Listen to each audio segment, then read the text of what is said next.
ये जो तृष्णा प्यास बनी रहती है, उस दिन हमने वेदों का चर्चा की। और बात ये है कि जैसे वेद वाणी के नाम से जो हमारी पुस्तक हमारे सामने आई है, मैंने शायद उसको 3 बार पढ़ा है।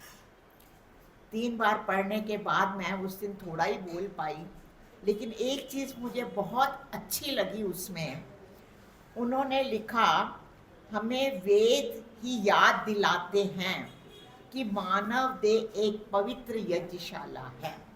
ये मुझे मंत्र बहुत अच्छा लगा। उस दिन मैंने थोड़ा सा वर्णन किया था इसका।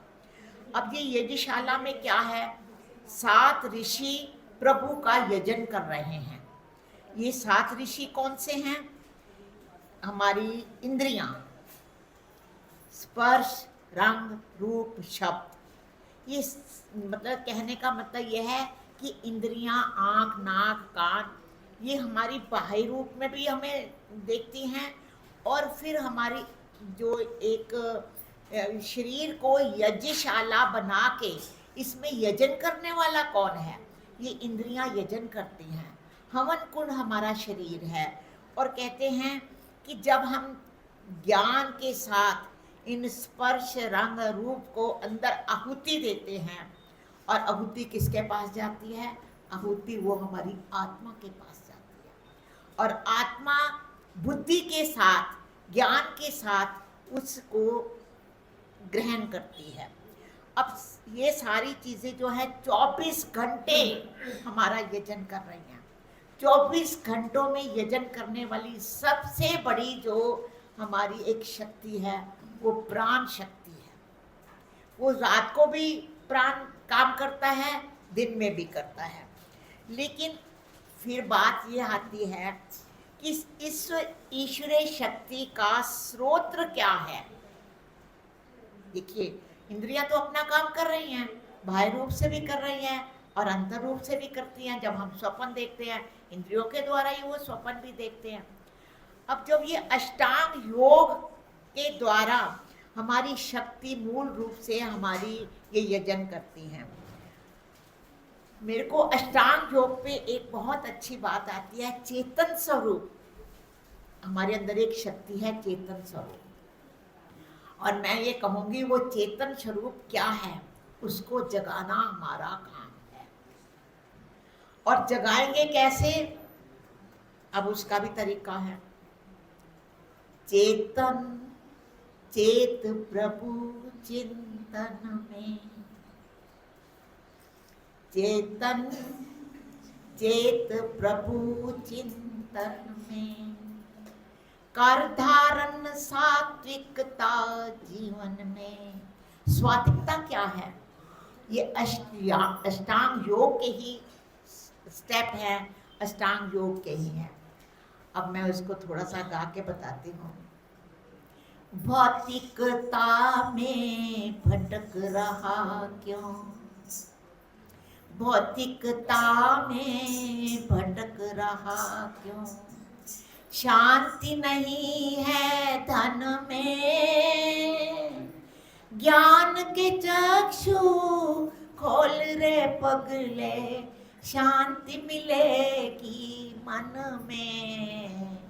चेतन चेत प्रभु चिंतन में। अब अष्टांग योग की बात आती है। यम नियमों का पालन कर तू,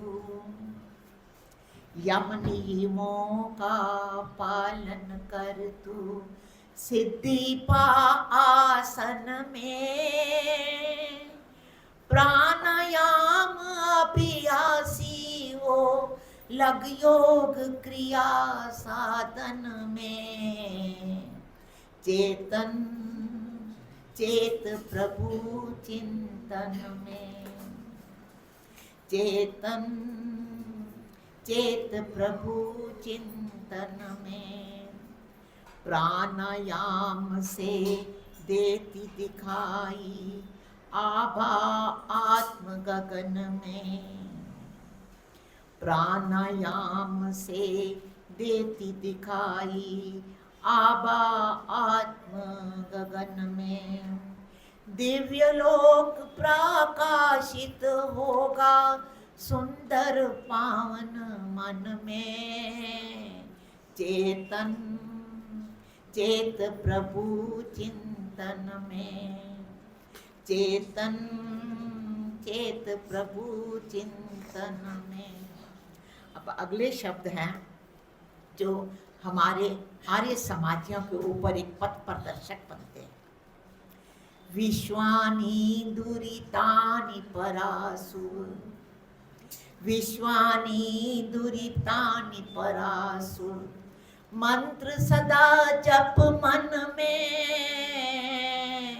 अग्नि नय सुपथा जो गाए बंधे न भव बंधन में। चेतन चेत प्रभु चिंतन में। चेतन चेत प्रभु चिंतन में। सच्चा मानव पाल वही है। सच्चा मानव पाल वही है। मनन करे जो मन में। चेतन चेत प्रभु चिंतन में। चेतन चेत प्रभु चिंतन में। सच्चा मानव पाल वही है। मनन करे जो मन में। सुरभित सुमन खिलेंगे उसके जीवन के कानन में। चेतन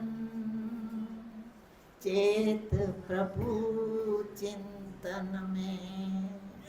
चेतन चेत प्रभु चिंतन में। दिव्य उषा की उदित हुई है किरणें तव प्रांगण में। तू पगले अब भी सोया है। उठ लग ईश भजन में। चेतन चेत प्रभु चिंतन में। चेतन चेत प्रभु चिंतन।